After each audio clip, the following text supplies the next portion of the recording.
Hey guys, it's Suiciber and welcome back to my channel.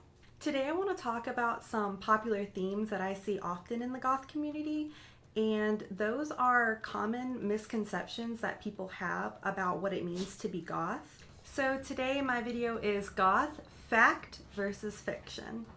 So I plan on going over some common misconceptions people have about the goth community and then rebutting them with an actual fact instead. Okay, so let's go with our first misconception.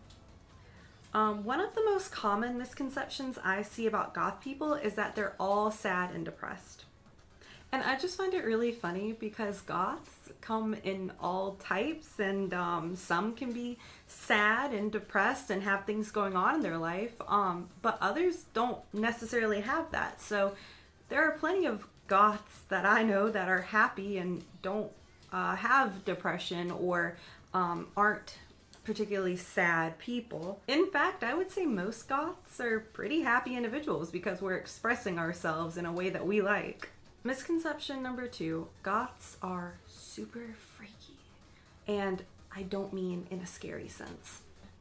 So I think this is one of the most popular misconceptions about goths, particularly goth girls, because for some reason, a lot of people think that if you wear dark clothes and you wear bold makeup, that for some reason you're super into sexual things, that you consent to everything, that you have no boundaries. And not only is that completely wrong, but that's actually really harmful. Just because somebody looks different than something you're used to seeing doesn't mean that you can suddenly assume their sexual preferences. And to add on to that, it's actually none of your business what other people's sexual preferences are, and it's weird if you go up to people just because they look different than you and want to ask them questions about that. So don't do that. The next misconception I see a lot is that goths are drug addicts or alcoholics, or they have some sort of substance abuse problem. So there are many goths who I know, myself included, who don't partake in any type of drugs or alcohol whatsoever. It's just comes down to personal preference, honestly. You don't have to partake in drugs to be goth, because again, goth is a music-based subculture. And even though you do see some like common stereotypes about goth people, like they all smoke clove cigarettes or, you know, something similar, that doesn't necessarily mean that it's true for every single individual. Of course, I'm gonna go on the record saying don't do drugs, especially if you are underage. And if you do drugs, please be safe about it, and please don't do anything that's illegal. Okay, our next common misconception is that goths are super serious and never smile. Which, that's so funny to me, because if you actually watch like 99% of like goth YouTubers, or you watch interviews with famous goth artists, or you watch anything that has to do with somebody in the goth community, 99% of the time you'll see them smile at least once. And I don't understand where people get this idea that we're all super serious. I assume it probably has to do with how they think we're sad and mopey and depressed, so then they think, well, there's no reason for them to smile. I'd even like to say I'm a primary example. I'm a goth, and in most of my videos I'm smiling more than I'm looking serious. So yes, you can smile and be goth. I think that goes without saying here. Our next common misconception is that goths must be Satanists. So like, for example, in my previous video I stated that I'm a Norse pagan, so I don't even believe in Satan or hell at all. So I can already tell you that I'm not a Satanist and I'm goth, so that disproves it right there. But I don't know where this rhetoric of if you are goth, you are a Satanist comes from.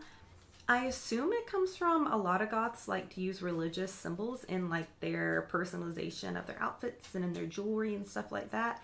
But just because somebody, you know, wears an upside down cross doesn't mean they're satanic. And in fact, the upside down cross is not a symbol of Satan. It's St. Peter's cross, but we won't get into that here. But yes, you can be any religion and you can be goth. Goth is a music-based subgenre. I know plenty of Christian goths. I know plenty of atheist goths. You don't have to be a certain religion, and you definitely don't have to be satanic to be a goth. Okay, ooh. Ooh, this next one's a big one.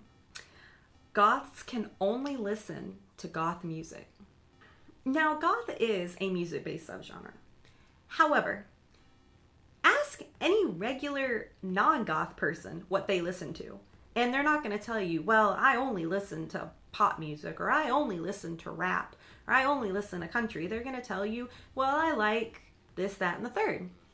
And usually they're going to list multiple genres or multiple singers from different genres, and no person normally just listens to only one type of music. Not saying that there aren't people out there who do, just saying the majority of people do not. And no, it is not a requirement to be goth, to listen only to goth music, but it is a requirement to be goth to listen to goth music, but it does not have to be the only genre you listen to. I promise you. In fact, I have been on a binge recently of the new Addison Rae song, Fame is a Gun.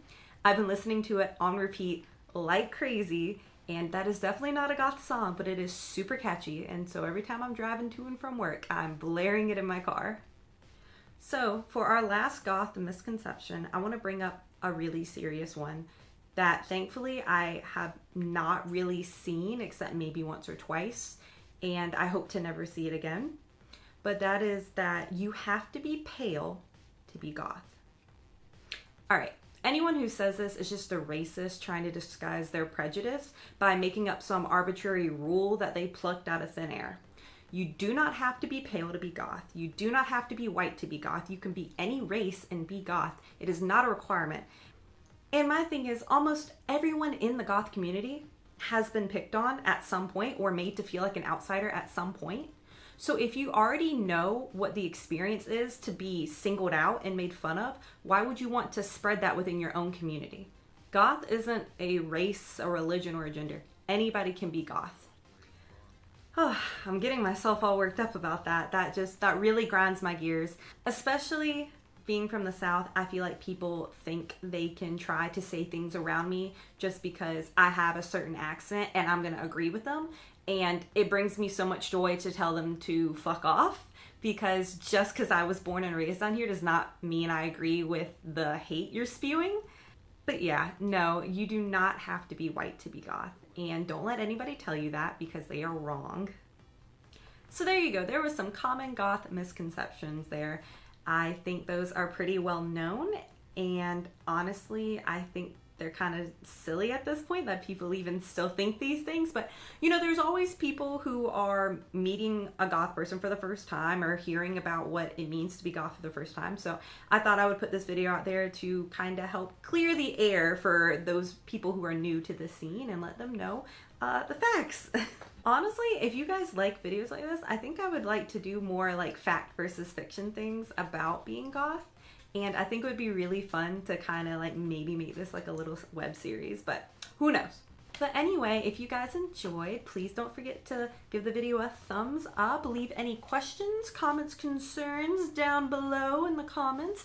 I greatly appreciate anything you guys write down there, and I want you to know I read every single comment I get.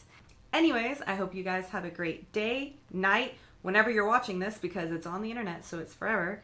And I will see you guys later. So bye.